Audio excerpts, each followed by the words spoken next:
Bonjour à toutes et à tous, heureuse de vous retrouver pour cette nouvelle saison de Passe l'Info dans votre rubrique préférée, Le saviez-vous, qui traitera cette semaine de la communauté chrétienne de Syrie. Cette communauté est l'une des premières de l'histoire du christianisme. Depuis le voyage de Paul sur le chemin de Damas jusqu'à aujourd'hui, elle a dû faire face à toutes les péripéties qu'a connues le pays. Ce qui paraît étrange, c'est que les médias, qui d'habitude s'émeuvent du sort des chrétiens dans les pays arabo-musulmans, se taisent sur ceux de Syrie. Le saviez-vous de cette semaine s'intéresse donc à cette minorité religieuse, victime à son tour du silence médiatique.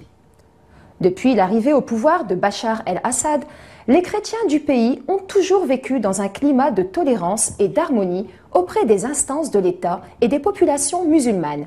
Ils représentent à peu près 10% de la population, les Syriens sont pour la plupart musulmans et la minorité chrétienne a été protégée par le régime de Bachar el-Assad. Vous me posez une question, je vais répondre très simplement, très simplement. Voilà, nous, pas seulement moi, un grand nombre de chrétiens, nous faisons confiance au président Bachar el-Assad. Contrairement peut-être à d'autres qui disent qu'il n'est pas loyal, qu'il n'est pas sincère. Nous l'avons connu, nous l'avons vu, nous l'avons entendu, nous avons expérimenté sa façon de traiter les problèmes et les choses. Nous avons vu que c'était un homme loyal et sincère. Mais cette harmonie est remise en question par l'action des milices hostiles au régime de Damas.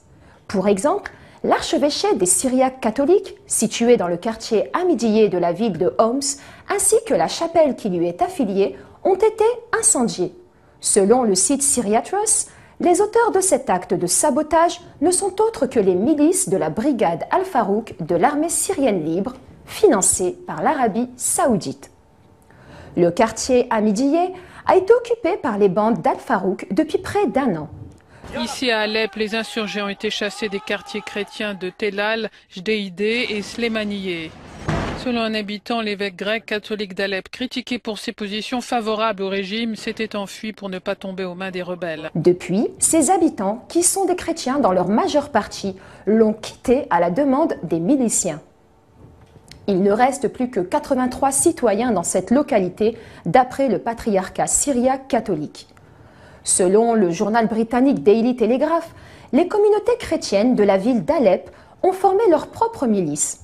Ayant obtenu des armements de l'armée syrienne régulière, ils ont mobilisé les scouts pour surveiller les églises et ont unifié leurs rangs avec les communautés arméniennes, ceci afin de contrecarrer les attaques des miliciens de l'ASL et d'entraver leur entrée dans les quartiers et régions chrétiennes.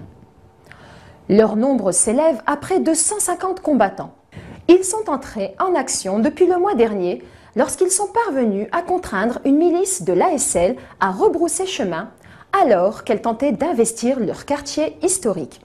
C'est par la suite que les forces gouvernementales les ont rejoints pour les assister. Georges, un chrétien syrien interviewé par le Daily Telegraph, estime que la bataille d'Alep est particulièrement amère depuis que l'action des groupes djihadistes armés s'est avérée beaucoup plus dure que dans les autres villes.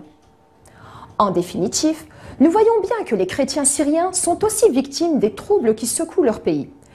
Mais comment se fait-il que les médias français, ainsi que les responsables politiques, qui s'étaient émus du sort des chrétiens d'Irak ou des Coptes d'Égypte, restent muets sur le sort des chrétiens syriens?